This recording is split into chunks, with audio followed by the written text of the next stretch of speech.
এটা আমরা অনেকটাই বুঝাইতে পারি না, আফসুস আমাদের। মূলত সাহাবায়ে কেরাম নবী সাল্লাল্লাহু আলাইহি সাল্লামের কাছে বেশি থেকে বেশি বসতে চাইতেন। একটা নিয়ম হলো, মনে রাখবেন, শব্দ, আওয়াজ, মাইক, এটার দ্বারা যে পরিমাণ বয়ান শুনলে ফায়দা হয়, কিন্তু কলিজার মধ্যে যিনি বলেন তার কলিজার ভিতরে একটা ধুকপুক করে, ধরপর করে আর কি, ধরপর, ধরকান। এই ধরপরটা যেই যার দিলে যেমন, তার উপস্থিত সামনে যত শ্রোতা থাকে তাদের কলিজার মধ্যে ওইটা ট্রান্সফার হয়। জন্য আমাদের ফার্সিতে একটা শের আছে, जो आग की खासियत वो इश्क की खासियत, एक खाना ब खाना एक सीना ब सीना। আগুনের যেই স্বভাব ভালোবাসার সেই স্বভাব। আগুন যদি কোনো ঘরে লাগে তো সাথে যেই ঘর থাকে, এই সাথে থাকার কারণেই ওটা তো আগুন লাগে। কেন লাগে কোন তো? পাশের ঘরে আগুন লাগে কেন? পাশে থাকার কারণে। কি কারণে বলেন না? মাথা নাড়বেন না, মুখে কর। কি কারণে? মাথা নাড়বেন না, মুখে বলবেন। বলেন ইনশাআল্লাহ। সবাই বলেন এটা খুব বড় অপরাধ যে আল্লাহর কথা, কোরআনের কথা আপনার মুখ দিয়া বাইর করুন যায় না, মাথা নাড়েন। সাদওয়ানের কথা আতফাও দইরা থামান যায় না। আল্লাহর ওয়াস্তে কাকু আপনি আমি কিন্তু জিরান না, থামেন না। আরে রাখ, আজকে বুঝাইয়া ছাড়ুন তারে, দে আর একটা বিড়ি দে। মানে এই সময় এবার ফাও ধরেও কি করা যায় না, থামান যায় না। এই সময় অনুরোধ কইরাও বাইর করন যায় না। এটা এরুমকা। অথচ জবান দিয়ে বের হওয়া উচিত আল্লাহর কথা। কার কথা? নবী সাল্লাল্লাহু আলাইহি ওয়াসাল্লাম ইরশাদ করেছেন, হাদিস, কুল খায়রান ওয়া ইল্লা ফাসমুত। নবীজি বলেন, যাই বলো, যদি জবান খোলো তো উত্তম কথা বলো, আর নাই তো চুপ থাকো। নবীজির হাদিস। নবী সাল্লাল্লাহু আলাইহি সাল্লাম বলছেন, দুইটা জিনিস ঠিক রাখবা। তুমি যদি যা এ কথার দায়িত্ব নিতে পারো যে আমি আমার এই দুইটা ঠিক রাখবো, নবীজি বলেন তোমার জান্নাত আমি নিজে ঠিক রাখবো, এই ওয়াদা দিলাম। এক হলো তোমার দুই চোয়ালের মাঝে জিহ্বা, জবান, মানে তোমার কথা, তোমার জবান। দুই হলো তোমার রানের, দুই রানের মাঝে লজ্জাস্থান, তোমার জবান আর তোমার লজ্জাস্থান। এই দুই জিনিস তুমি গুনার কাজে ব্যবহার করবা না, নাফরমানির কাজে ব্যবহার করবা না। এই ওয়াদা তুমি দাও, আমি তোমাকে জান্নাত বুঝাই দেব, আমি নবী ওয়াদা দিলাম। মাইয়াদমান লি মা বাইনা লাহইহি ওয়া মা বাইনা রিজলাইহি আদমান লাহুল জান্নাহ। এই দুই জিনিসের জিম্মাদার।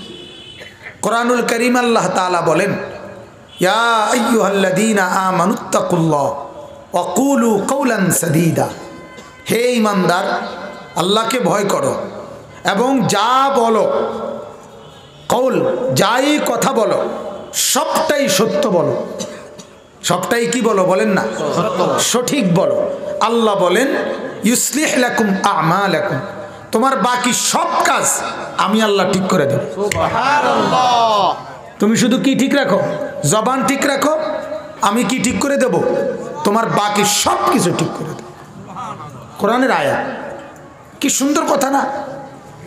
সহজ। ইউসলিহ লাকুম আমালাকুম ওয়া ইয়াগফির লাকুম যুনুবাকুম, এবং তোমার সব গুনাহ মাফ করে দেব। সুবহানাল্লাহ। সব মাফ। তুমি শুধু জবানের দায়িত্ব নাও। হাদিসের মধ্যে আছে, প্রতিদিন মানুষ যখন ঘুম থেকে ওঠে, ঘুম থেকে যখন উঠে মানুষ, আল্লাহ নবী সাল্লাল্লাহু আলাইহি সাল্লাম বলেন, প্রত্যেকটা মানুষের দেহের সমস্ত অঙ্গ প্রত্যঙ্গ জিহ্বার কাছে একটা অনুরোধ জানায়, হে ভাই আপনি ঠিক থাকেন, তাইলে আমরা পুরা দেহ ঠিক থাকবো। আপনি ব্যাঠিক হবেন, আমরা পুরা দেহ নষ্ট হয়ে যাব। জিহ্বার কাছে বলে এটা। আপনারা জানেন একজন বড় নেককার ছিলেন হজরতে লোকমান হাকিম, নাম শুনছেন না? হজরত আইয়ুব আলাইহিস সালামের জামানার লোক। আইয়ুব নবীর ভাগিনা ছিল, অথবা কোনো বর্ণনায় খালাতো ভাই। লোকমান হাকিম, ওনাকে ওনার মনিব, উনি যার গোলাম ছিলেন, ওনার মনিব ওনাকে একদিন বলছিলেন, লোকমান তুমি একটা বকরি জবাই করো। জবাই করছে, বলছে এই বকরির সবচেয়ে উত্তম অংশ যেটা, এটা আমাকে দাও। জিহ্বাটা এনে দিছে, এটাই এই বকরির সর্বোত্তম অংশ। কিছুদিন পরে মনি বাবা আবার বললেন, লোকমান আজও একটা বকরি জবাই করো। করছে, বলছে আজকে এই বকরির সর্বনিকৃষ্ট অংশ যেটা, এটা আমাকে এনে দাও। লোকমান এই জিহ্বাটাই এনে দিছে আজকেরটা। কথা বুঝছেননি? ওনার মনিব বলল, লোকমান এটা কেমন হইল? একটু আগে আগের বারে উত্তমটাও বললে এটাই, আবার এখন নিকৃষ্টটাও বললা কোনটারে? জিহ্বাটাকে, এটা কেন? হজরতে লোকমান হাকিম বললেন, মনিব এটাই সত্য, এই জিহ্বা যার নেক কাজে ব্যবহার হয় তার এই জিহ্বাটাই সবচেয়ে দামি, আর এই জিহ্বা যার গুনাহ আর নাফরমানির কাজে ব্যবহার হয় তারটাই সর্বনিকৃষ্ট জিহ্বা। জবান বড় সাংঘাতিক বাপ, জবান বড় সাংঘাতিক।